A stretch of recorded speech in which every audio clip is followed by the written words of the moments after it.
자, 여러분, 명절 때 친척들 모이면 꼭 한 번쯤 나오는 얘기 있죠?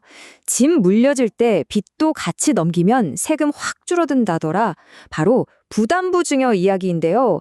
이게 겉보기엔 진짜 완벽한 절세 마법 같잖아요. 근데 이거 함부로 건드렸다간 그야말로 세금 폭탄 터지는 지뢰밭이거든요. 오늘 이 복잡한 개념 제가 아주 속 시원하게 해독해 드리겠습니다. 그럼 여기서 질문 하나 해볼게요. 진짜로 빚까지 같이 물려주는 게 궁극의 재무적 꿀팁? 일종의 라이프 핵이 맞을까요? 겉으로만 보면 세금 깎아주는 요술 지팡이 같지만요. 사실 이 안에는 엄청나게 깐깐한 법적, 세무적 조건들이 숨어 있습니다. 자, 그럼 본격적으로 한번 파헤쳐 볼까요? 오늘 우리가 짚어볼 내용들입니다. 핵심 개념부터 세금 계산법, 무서운 국세청의 추적, 셀프 등기하는 법, 그리고 마지막으로 일이 틀어졌을 때 비상 탈출구까지 쫙 한번 훑어볼게요. 자, 첫 번째 파트입니다.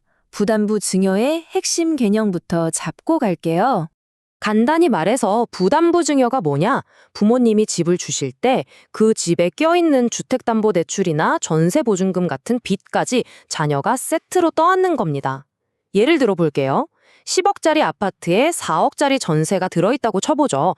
이걸 자녀한테 넘기면요. 빚 4억을 뺀 나머지 6억. 이 6억은 순수하게 공짜로 준 증여가 되는 거고요. 자녀가 떠안게 된 4억의 빚은 부모가 자녀한테 돈 받고 판 것, 즉 양도한 걸로 봅니다. 하나의 집을 두 조각으로 딱 쪼개는 거죠. 신기하죠? 근데 여기서 진짜 완전 중요한 절대 원칙 하나가 나옵니다. 집을 받는 자녀는요. 반드시 자기 주머니에서 나온 돈으로 그 빚을 갚아야 한다는 거예요. 뭐 당연한 소리 같지만 대출 이자나 원금을 감당할 만한 본인 명의의 확실한 소득 증빙, 이게 없다면 이 모든 절세 전략은 그냥 와르르 무너지는 모래성입니다. 진짜 중요해요. 그럼 두 번째 파트로 넘어가서 그냥 단순하게 증여할 때랑 세금이 어떻게 다른지 비교해 볼까요?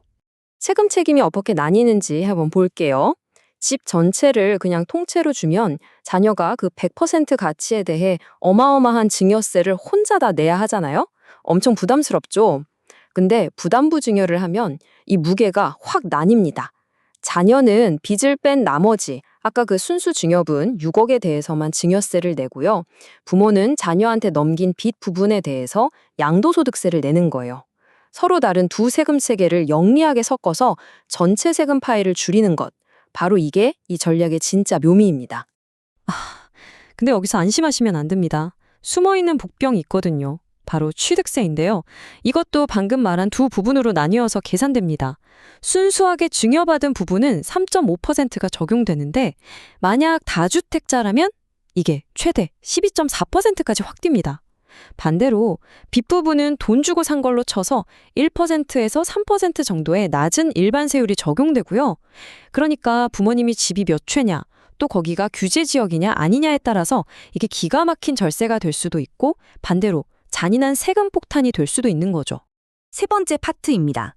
국세청의 사후 관리, 즉 무시무시한 추적 시스템에 대한 이야기입니다. 자, 여러분 절대 잊으시면 안 되는 게요.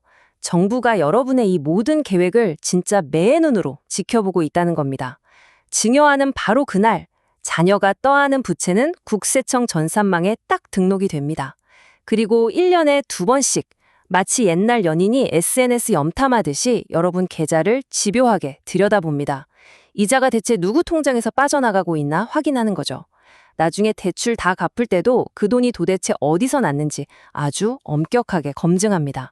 만약에요, 부모님이 자녀 통장에 몰래 용돈인 척 돈을 쏴줘서 그걸로 대출 이자를 내게 했다? 어떻게 될까요? 걸리는 순간 바로 빨간불 켜집니다. 애써 짜놓은 절세 플랜은 산산조각 나고요. 부모가 대신 내준 그 돈은 추가로 숨겨서 증여한 것으로 간주돼서 어마어마한 가산세랑 같이 징벌적 세금 폭탄으로 날아옵니다. 진짜 절대 하시면 안 돼요. 네 번째 파트, 법무사 안 거치고 우리가 직접 해보는 셀트 등기 준비물 알아볼게요. 수수료 아끼고 싶으신 분들 집중하세요. 필수 서류들 꼼꼼히 챙기셔야 하는데요. 여기서 진짜 중요한 디테일 하나 알려드릴게요. 증여계약서는 무조건 반드시 세부를 넉넉하게 준비하셔야 합니다. 왜냐고요? 집 받는 자녀가 하나 보관하고 구청 가서 검인받을 때 하나 내고 나중에 등기소 낼 때 또 하나, 이렇게 총 3부가 필요하거든요. 일 처리 순서도 톱니바퀴처럼 딱딱 맞아야 돼요. 먼저 계약서 쫙 쓰시고요. 구청 가서 공식적으로 검인, 도장을 쾅 받습니다. 그런 다음 은행 가서 취득세 내시고 영수증 챙긴 다음에 마지막으로 이 서류 뭉치들을 다 들고 등기소에 제출하는 거죠. 이 순서 하나라도 꼬이면 창구에서 꽤나 곤란해집니다. 여기서 드리는 완전 실전 꿀팁 하나 더. 소유권 이전 신청서 쓰실 때요. 등기의 목적 칸에 그냥 소유권 이전 이렇게만 쓰시면 절대 안 됩니다. 괄호 딱 치고 증여라고 아주 명확하게 적으셔야 해요. 관공서에서는 이런 단어 하나하나 엄청 깐깐하게 보거든요. 사실 저도 예전에 한번 실수할 뻔했는데 아무튼 이 사소한 거 하나 놓치면 등기소에서 얄짤없이 서류 반려당하는 눈물 나는 경험을 하시게 될 겁니다.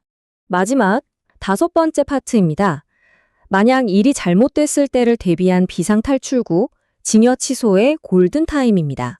서류 도장 다 찍었는데 나중에 최종 세금 계산해 보니까 와, 이거 도저히 감당 안 되는데 싶을 때가 있잖아요.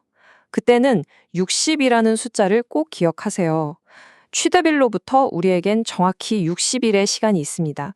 이 60일 안에 취소를 증빙하는 서류를 내면요. 몇천 혹은 억 단위가 될 수도 있는 그 무시무시한 취득세 단 한 푼도 안 내고 모든 걸 무효로 되돌릴 수 있습니다. 기억해야 할 다음 숫자는 3입니다. 증여세 쪽을 보면요. 증여가 있었던 달의 마지막 날부터 계상해서 딱 3개월 안에 계약을 해제하고 집을 다시 돌려넣으면 됩니다. 그러면 처음에 줬던 거, 다시 돌려받은 거 둘 다 증여세가 완전 깔끔하게 면제됩니다. 이 3개월이라는 창문이 닫히기 전에 무조건 결단을 내리셔야 살 수 있습니다. 하지만 무슨 일이 있어도 절대 넘지 말아야 할 마지노선이 있습니다. 바로 6개월이에요. 아차 싶어서 6개월 지나서 뒤늦게 부모님한테 다시 돌려드린다? 세법은 이걸 줬다 뺏는 게 아니라 자녀가 부모한테 새롭게 다시 증여하는 걸로 봅니다. 그러니까 처음 받을 때 증여세 냈죠? 돌려줄 때 또 증여세를 내야 하는 진짜 최악의 세금 지옥에 빠지는 겁니다. 생각만 해도 아찔하죠? 자, 이제 이 모든 전략을 마무리하면서 최종적으로 도장 찍기 전에 스스로에게 던져봐야 할 가장 현실적인 질문이 하나 남았습니다. 세금 계산 다 완벽하게 끝냈다고 쳐요. 근데 정작 은행에서 자녀 소득이나 대출 규제 때문에 고객님, 이 대출은 자녀분께 승계가 불가능합니다. 이래버리면 어떡할까요? 네, 그냥 시작도 못 해보고 끝나는 겁니다. 그래서 철저한 세금 계산, 그리고 은행에서 대출이 진짜로 넘어가는지 미리 확인하는 것. 이 두 가지가 완벽하게 맞아떨어져야만 부담부 증여가 진짜 절세 열세가 되는 겁니다. 오늘 해설이 여러분의 현명한 판단에 큰 도움이 되셨길 바라면서 저는 여기서 인사드릴게요.